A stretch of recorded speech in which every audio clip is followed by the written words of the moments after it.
안녕하십니까 여러분, 강민도TV 자유조선을 시작하겠습니다. 제가 얼마 전에 여러분들께 보도를 해드렸죠. 총참모부와 정찰전국 고위장교들이 지금 러시아 국방부를 방문하고 있다는 말씀 드렸는데 아직도 돌아왔다는 이야기가 없습니다. 아마 이 사실을 뉴스를 통해서 본 것이 아니라 바로 우크라이나 전쟁을 벌이고 있는 그 전쟁 상황을 체크한 이 이민군 장성이 바로 김정은에게 직보를 했고, 강렬한 우크라이나군의 항전도 있지만 그거 못지않게 지금 러시아군의 부정부패로 말미암아 전략보급물자가 제때 보급되지 않아 지지부진하고 있다는 말을 했다는 것입니다. 자, 그래서 김정은은 최근에 최고사령부 명의로 전군에 대한 전격 고멸을 지시했다고 합니다. 한번 쓰라린 경험이 있었죠. 그것도 오래전 일이 아닙니다. 작년 6월에 김정은은 당전의 정치국 확대 회의에서 이민군 부대가 먼저 가지고 있는 전략 비축미를 풀어서 일반 백성들에게, 일반 시민들에게 나눠줄 때에 대한 지시를 내렸습니다. 그뿐만 아니라 직접 그 사인을 친필로 사인하고 그것을 보여주기까지 합니다. 제가 이제 사진을 여러분들께 그때 당시 당전의 정치국 확대 회의 사진을 보여드리겠지만 직접 자랑스럽게 그것을 펴들고 내가 이렇게 인민들이 고통받는 것을 생각해서 전략 비축미, 군대가 가지고 있는 비축미까지 풀어서 여러분들을 이렇게 생각한다, 인민들의 고충을 덜어주려고 한다 했는데 결국 집행되지 못했습니다. 이미 전에 북한은 4, 5, 6월이 가장 기근이 심각할 때입니다. 핵국식이 나올 때까지는 가장 힘든 시기가 4, 5, 6월인데 자, 여러분, 이 병사들도 마찬가지입니다. 제때 후방천국에서 공급을 받지 못했기 때문에 병사들이 굶어 죽을 수도, 아사가 생기기 시작하는 때가 바로 영양실조가 생겨나는 것도 4, 5, 6월입니다. 이렇게 되자 전선부대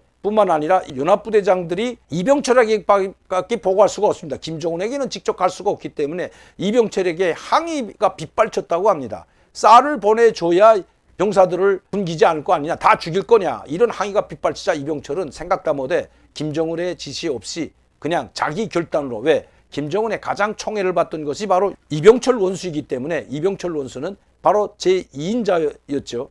그래서 직접 부대 사령관들에게 내가 책임질 테니 전략 비축미를 풀어서 일단 급한불부터 끄라고 했다고 합니다. 그런데 급기야 6월에 당전의 정치국 확대에서 김정은이 갑자기 전략 비축미를 풀라고 지시 내릴지는 생각도 못했던 거죠. 김정은은 망신만 당하게 됐을 뿐만 아니라 전략 비축미는 바로 전쟁 때, 유사시 때 3개월치 먹을 수 있는, 농사를 짓지 않고 또 공급을 받지 않아도 인민군 부대들이 3개월 동안을 지탱할 수 있는 것이 바로 전략 비축미입니다.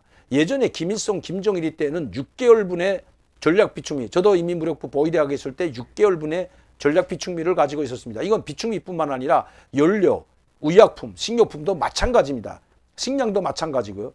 이렇게 가지고 있었는데 저희들도 마찬가지로 위에서 공급이 제때 안 되면 부대장 지시로 이 전략 비축미를 풀어서 병사들에게 먹였던 적이 허다하게 많습니다. 들키지만 않으면 되니까요. 그리고 다시 공급을 받아가지고 보충만 하면 되기 때문에 이렇게 했는데 이병철은 잘못 끌어들였던 것입니다. 바로 김정은의 지시가 있을 줄 꿈에도 생각 못하고 풀었다가 최고 원수의 명령을 어긴 것으로 됐죠. 그래서 처형당하게 된 것입니다. 이런 것을 경험한 김정은은 이번에 만에 하나 한반도에서 유사시 전쟁이 일어난다면, 아니면 국지전이 전면전을 번지게 된다면, 북한의 전략 비축미나 전략 물자가 동이나 버렸다면 단 한 발자국도 전진할 수가 없다는 것 알고 있을 겁니다. 그래서 이번에 이 러시아의 우크라이나 침공을 보면서 우리도 저런 사태에 맞닥뜨릴 수 있다 생각했는지 어제 최고사령관 명의로 바로 전격 검열을 지시했다고 합니다. 총참모부에서 검열단을 편성해서 각 연합부대들의 아마 집중 검열이 들어가는 것 같습니다. 그렇게 된다면 어느 부대 그 전략 비축미나 연료가 떨어진 그것을 사용한 부대장은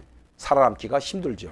북한은 지금 아무리 김정은이 전격 검열을 지시한다고 해도 그때뿐이라는 것 김정은도 아마 알고 있을 겁니다. 왜냐하면 지금 북한의 상황이 바로 그렇기 때문입니다. 물자를 비축해 놓고 병사들에게 식량을 공급할 그런 상황이 지금 아니기 때문입니다. 그만큼 어렵다는 것입니다. 또다시 식량난이 호독되는 때가 바로 이제부터 시작이 된다는 것입니다. 아무리 작년에 농사가 아무리 잘 됐다고 해도 북한에서 생산한 식량을 가지고 아무리 쪼개서 먹어도 500g 주던 것을 300g 쪼개서 준다고 해도 2,500만이 먹기에는 턱없이 부족하기 때문입니다. 우크라이나에 대한 러시아의 침공을 보면서 아마 김정은도 뭔가 생각되는 게 있을 겁니다. 함부로 전쟁을 하거나 한국에 대한 국지전이 됐던 전면전이 됐던 했다가는 어떻게 되는지 아마 지금 교훈을 찾고 있을지도 모릅니다. 그러나 김정은의 국지전을 통한 전면전은 일어나지 않더라도 이렇게 대륙간 탄도미사일 발사하든지 종찰위성을 우주의 궤도에 올려놓기 위한 이런 발사는 계속될 것이고 서해 바다에서의 방사포나 포사격 훈련도 계속해서 일어날 것으로 보여집니다. 지금 우리 한국은 가장 안보 공백기라고 해도 과언이 아닙니다. 왜냐하면 대통령이 2명이 있기 때문입니다. 한 사람은 당선인 이름이고 한 사람은 이제 곧 물러날 대통령이기 때문입니다. 언젠가 이 두 대통령이 서로 합심해서 안보의 공백이 없게 하기를 국민들은 바라고 있다는 점 잊어서는 안 됩니다. 윤석열 대통령 당선인이 용산 국방부 기지로 총사로 옮기겠다고 한 것은 저는 자란이라고 생각합니다. 얼토당토않게 야당에서는 이제는 야당이 돼버렸죠. 이 더불어민주당은 국방부와 합참이 있는 것은 바로 북한의 표적이 있는데 거기에 청와대까지 같이 있다면 더 큰 표적이 되면 이거는 그야말로 재앙이 될 수 있다고 하는데 언제 북한이 공격한다고 한 적이 있었습니까? 더불어민주당 좀 자숙하고 뒤돌아보기 바랍니다. 지금까지 문재인 정부가 한 대북 정책 그리고 굴종 정책을 보게 되면